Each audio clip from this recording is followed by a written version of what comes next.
A passagem do furacão Catarina pelo estado completa hoje 20 anos. O fenômeno atingiu principalmente a região sul, deixando um rastro de destruição. E a Raquel Schneider chega ao vivo para relembrar esse caso que Santa Catarina, na verdade, nunca esqueceu, né, Raquel? Bom dia para você. E não tem como esquecer, viu, Marta? Bom dia para você, para o Lucas, para todos que iniciam amanhã aqui com a gente. O furacão Catarina foi o primeiro e até agora único fenômeno deste tipo registrado no Atlântico Sul. Um fenômeno que atingiu principalmente o litoral sul catarinense e litoral norte do Rio Grande do Sul e deixou muitas marcas, muitos traumas nas pessoas que vivenciaram isso de perto, que presenciaram os estragos e foram vítimas. Só para a gente ter uma ideia, de acordo com a equipe de meteorologia da Defesa Civil do Estado, ali na região de Balneário Rui do Silva, no extremo sul catarinense, os ventos chegaram a 180 quilômetros por hora. Essa situação aconteceu na madrugada do dia 27 para o dia 28, há 20 anos, e foi de uma sexta para um sábado. Então, um fim de semana que poderia ser comum para todo mundo, na verdade, deu essa reviravolta, registrou muitos prejuízos, muitas vidas que foram perdidas e até hoje esse fenômeno é alvo de pesquisas porque foi algo que deixou meteorologistas, especialistas, técnicos e autoridades políticas incrédulos. A gente tem algumas entrevistas de pessoas que de fato viveram isso há 20 anos. Vamos ouvi-las. Eu perdi todo o telhado, isso aqui ficou praticamente tudo devastado. E outra coisa curiosa que eu achei é que ele passou numa certa altura, ele não foi rasteiro. Ele foi numa certa altura porque ele destruiu as árvores de uma certa altura para cima.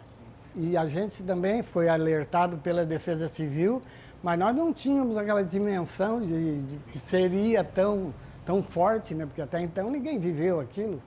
Então a gente ficou muito abalado mesmo. Eu hoje, qualquer ventinho que vem, a gente já fica traumatizado, né?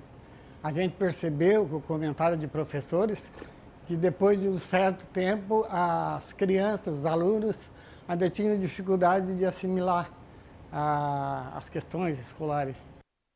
Aí no outro dia de manhã, eu peguei essa minha filmadora, essa câmera, peguei o carro e disse, agora eu vou dar uma olhada. E foi onde eu comecei. Até eu saio da frente de casa filmando e vou passando pelas ruas. E ali a gente vai vendo, é árvore, é casa, posto de gasolina, aquela destruição toda. Daí eu dei a volta em Sombrio filmando e eu disse, agora eu vou até a Gaivota. Na Gaivota tu já via os postes, todos os postes caídos. Na Gaivota não tinha uma casa inteira, inclusive a minha também tinha sido destruída. E depois desse vento veio a chuva, que também alagou praticamente a Gaivota. Vim para Sombrio e a partir do momento que cheguei em Sombrio, eu acho que eu fiquei 2 dias com a mesma roupa, na frente do microfone, porque ali eu vi a importância da comunicação, da rádio, né, dentro desse contexto, dessa tragédia, porque as pessoas queriam saber o que estava acontecendo, quando é que ia voltar a luz, até assim, vai ter aula hoje, sabe, até isso eu me lembro, energia elétrica, os mercados, tem alguma coisa aberta, dá para ir para Porto Alegre, dá para ir para Florianópolis, aqui a BR-101, que não era duplicada ainda. Teve um óbito aqui na BR-101, porque caiu árvores, né? Nós tínhamos grandes árvores na volta da BR, então assim, foi bem complicado. Na época, 11 pessoas perderam a vida durante esse furacão, 14 cidades decretaram situação de estado de calamidade pública e outras 7 cidades decretaram situação de emergência. A gente percebe, vendo imagens de arquivo da época, que não foram apenas danos materiais. Ouvindo relatos de pessoas que viveram isso de fato, dá para perceber porque que, mesmo depois de 20 anos, o furacão Catarina ainda vive, porque as pessoas ficaram de fato traumatizadas afetadas. Inclusive, conversando aqui nos bastidores com o meu cinegrafista, Léo Martins, ele não foi vítima, mas ele participou trabalhando jornalisticamente e sempre se recorda dessa situação. E a gente percebe mesmo aqui na região sul do estado, não tem como não lembrar. Um marco de 20 anos. É claro que agora equipes de defesa civil estão mais preparadas para dar suporte para as pessoas. Sempre que acontece ventos, rajadas de ventos um pouco mais fortes, as pessoas ficam atentas, as equipes, as autoridades também ficam de olho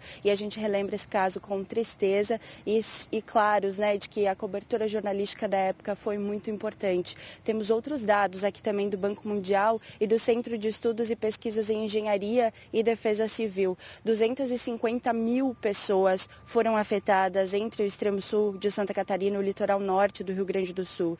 26.443 desabrigados e desalojados, sendo 211 milhões e 400 mil em danos e prejuízos. Dados fortes, impactantes, relatos tristes, mas que bom que passou, que as pessoas conseguiram se reerguer e isso demonstra a força que o catarinense tem de passar por esses fenômenos da natureza e conseguir se reconstituir, um dando a mão para o outro para passar por isso e ficarmos cada vez mais fortes.